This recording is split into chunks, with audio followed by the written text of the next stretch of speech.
We are getting really close to the update, and the more we talk about the Mythic Ram 7 nebulous brush, the more confusing and strange it starts to feel. Right now there are signs that this Mythic could end up being the one with the most features we have ever seen. Earlier today, the Chinese version of Call of Duty Mobile released a teaser showing that the Ram 7 actually has two different phases. Now normally we don't call them phases when we upgrade the Mythic, we call them forms. Every Mythic weapon usually comes with a base form, an advanced form, and then the final form. So this whole phase thing actually has nothing to do with the upgrade forms that every Mythic weapon already has, since that's nothing new to promote. It is said, as sunlight falls, the weapon's body is immersed in a whirl of cobalt blue and golden hues, with the strokes of wet paint flowing across its metallic frame. There's really no reason for Call of Duty Mobile to showcase in a teaser that the Mythic Ram 7 has upgrade forms, because every Mythic already comes with that feature. But this time they specifically used the word phase, and that's what makes it interesting. When I hear phase, the first thing that comes to my mind is the SPR Dual Persona Legendary skin, which also has two phases. That skin isn't upgradable and doesn't have extra features like Mythics do, but it has one special ability. Its color and entire appearance automatically change every 30 seconds. That's exactly what they mean when they call them phases. And if that's the case, then the kill effect is also going to change depending on the phase. The brand new Mythic Ram 7 nebulous brush is said to transform between two completely different forms, one that looks like sunlight and another that looks like nighttime. So the difference between both versions is going to be very noticeable. If this feature really gets added to the Mythic Ram 7, then I honestly think we are looking at the best Mythic ever made in Call of Duty Mobile. Just imagine, if one phase has 3 kill effects and the other phase has 3 different ones. That's a total of 6 kill effects for a single Mythic weapon. That would be absolutely massive and something we've never seen before. Now there's also a chance that this Van Gogh Starry Night style design we've been talking about might not actually be part of the Mythic Ram 7 itself. Even though it looks like it belongs to the Mythic, it could instead be a special camo made specifically for it. What I mean is something similar to what they did with the Echo camo that was connected to the Mythic Jack 12 and the Mythic Creek 6. If you maxed out both of those Mythics, you unlocked a unique camo that could only be used on those two weapons. So it's possible that the swirling painted design is a bonus camo tied to the Ram 7 rather than its base appearance. So these Van Gogh Starry Night style textures might actually be a special camo made not just for the Mythic Ram 7 nebulous brush, but also for another Mythic. And that other Mythic could very well be the Mythic Type 19 Celestial Ink, since it's also based around artistic themes like paint brushes and creative designs. If you remember, the very first leaks for this Mythic were actually tied to the Type 19. When data miners showed the appearance of the new Mythic, they originally displayed it on the Type 19, which suggests there could be a direct connection between the two Mythic blueprints. So right now, those are the two big questions. Whether this Starry Night design is a special camo for both the Ram 7 and the Type 19, and what do they mean by phases? Luckily, we are just days away from the new season, so we'll have our answers really soon. In the meantime, let me know what you think about this in the comments below.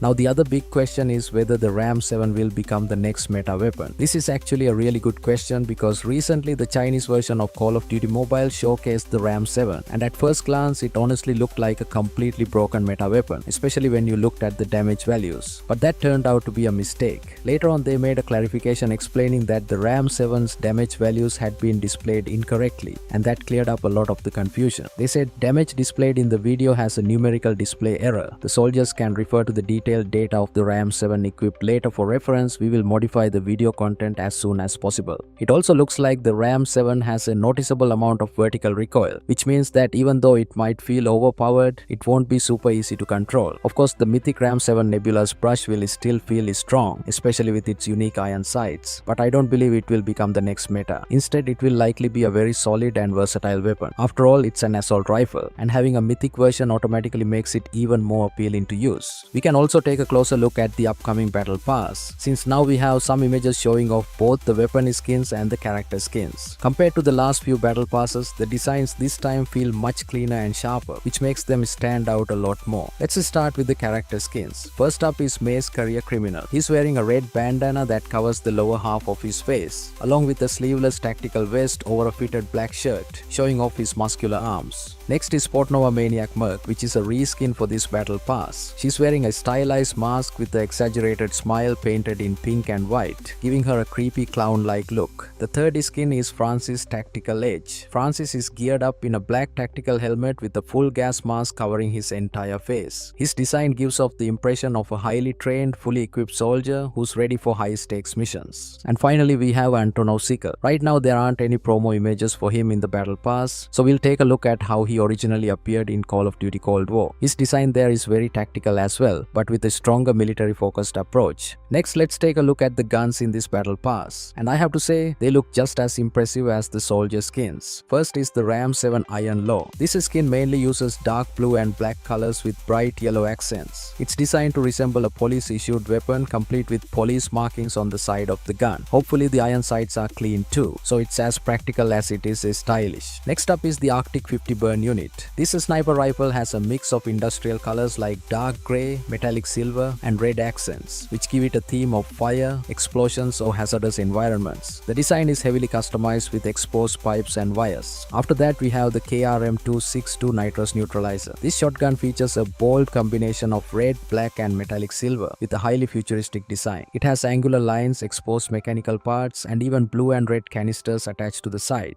Next is the Tech 9 Lawful Authority. This skin uses a dark industrial palette with black, dark blue and metallic grey. It also includes visible cables and wiring integrated into the design. Finally, we have the Swordfish Perp Walker. This rifle has a police motif with police markings and a sheriff's star emblem on the side. Small blue LED lights are added to the design, giving it a high-tech official appearance. Here is a look at the Battle Pass avatar, which shows a cartoon-style version of Mace. The frame is themed around the Portnova Maniac Merc skin, and the legendary calling card features Mace, Career Criminal. Moving on to the premium BP bundle, there's a glow stick with a devil and money design, and this same design is also featured on the parachute. Another avatar shows a tactical character wearing night vision, and the calling card depicts a high-speed police car chase. We also get a look at one of the frames included in the bundle. Finally, for the ground forces rewards, players will be able to get the very cool Bulldozer Maniac skin from Cold War, along with the Rail MG, Steel Standoff and the backpack. Steel Standoff, although we don't have a full look at the backpack just yet. I'm going to end the video with the showcase of the drill charge throwable from the Chinese version. Let me know what you think about this drill charge. And that's it for this video. If you enjoyed it or found it helpful, make sure to leave a like, subscribe and click the bell icon so you don't miss any updates. Also, don't forget to check out my other videos. I'll catch you all in the next one. Thanks for watching.